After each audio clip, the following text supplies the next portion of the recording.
Are you ready to witness the win of the year as the woke left and global elite continue to advocate for the shift towards electric vehicles as a crucial step in reducing carbon emissions and combating climate change? More and more people are expressing their frustration and disappointment with this technology, especially that it has many limitations. That was the topic of debate on The Five in Fox, where one of the panelists boasted about getting a $200,000 EV in the presence of Greg Gutfeld, who didn't have any of the colleagues' narratives and kept blasting him because of how absurd his take was. But before I delve deeper, watch the clip. People are buying it. The market is dictating the conversion from gas-powered to electric power. No, it's not. The government is. A subsidy of $7,500 is not a big deal. I was going to buy an EV Bentley. My last car will be an EV Bentley, and they offered me $7,500 rebate. I said, I don't need this $7,500. Thank God you connect with our audience. Okay, but the fact of the matter, when you see what is happening in terms of the private sector, people are buying. I mean, we can scorn it, and coal mines and lithium and all the rest of it. It is changing. It is changing at a pace more rapid than we ever anticipated. Geraldo could never be more wrong on this topic. The government is the one trying to dictate the switch from gas to electric and miserably failing to do so. Even with the massive subsidies they're providing so people incentives to make the switch. For instance, the US government provides up to $7,500 in tax credit for purchasing an EV, and the Inflation Reduction Act even removed the cap by which this subsidy would have been phased out, which was 200,000 vehicles per manufacturer. Additionally, each state has its own subsidies in the form of rebates, tax credits, reduced vehicle registration fees, and exemptions from emissions tests. By the way, make sure to subscribe for more discussions like this. Even with all these incentives, electric vehicles are continuing to disappoint policymakers who want us to start buying them. According to a BBC article, the average price of an EV in 2022 cost more than $60,000, while the median income for a family of 4 people was $70,000. Ashley Nunes, who is a senior research assistant at Harvard Law School, commenting on this topic said, and I quote, "We looked at 13 years worth of electric vehicle prices in the United States, and in inflation-adjusted dollars, the average price of an EV is going up, not down." Another market research conducted by Hedges & Company studied the demographics of Tesla owners and found that the average household income of a new Tesla owner stood at $150,000 in 2024. That's considered upper middle class in many states across the US, and I think we should always keep that in mind when people like Geraldo downplay the importance of a subsidy of $7,500. Those people are clearly adopting an elitist mentality, and these comments are shallow and lack understanding of the circumstances of regular working people. It's like telling a homeless person to buy a house to stop being homeless. Greg didn't let such an attitude slip, however, and was quick to shoot back at Geraldo, who was trying to portray making a Bentley EV purchase as pocket change. Mind you, we're talking about $200,000 here. Watch this clip from Greg's fire response. I'm trying to control myself. Why? Because you said EV Bentley. And you just explained why people like you find it so easy to sermonize about electric vehicles because you can afford it. Are you attacking me? Yes, I am attacking you. The thing is, what I'm pointing out is you just said EV Bentley to our audience, right? Who has to pay for the charging stations? Our audience, right? Who has to pay for the transition from gas to electric stoves? Our audience. Who has to pay for the cancer they get when they from the gas-powered car? Oh, God, you don't even have the science to back that up. You have to bear the brunt of your beliefs, and you don't because you can afford an EV Bentley.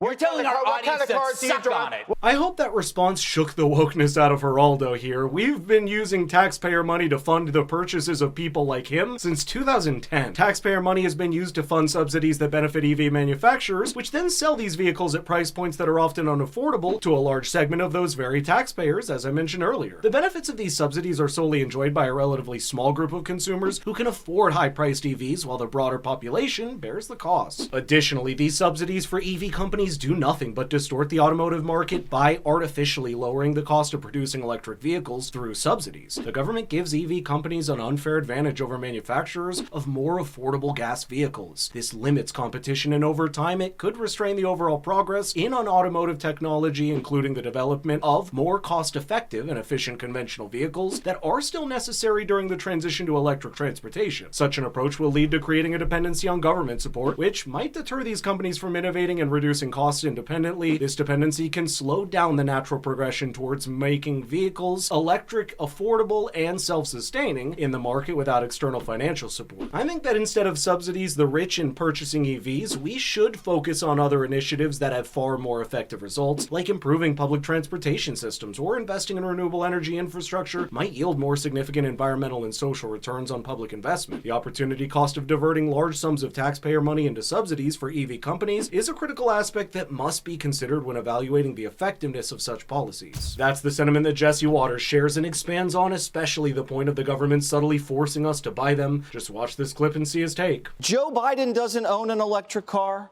His family doesn't. None of them own electric. I've checked. I don't like the fact that he's forcing all Americans to buy new technology. Eisenhower didn't make us all buy TVs. Barack Obama didn't make us all buy iPhones. Why is he Trump didn't make us all get electric toothbrushes. We just use our rotator cuffs and do it on the cheap. There's really no reason for it. Did you know this statistic? I found this out today, Judge. It's going to rock you. Electric cars emit 20 tons of carbon before you even drive them.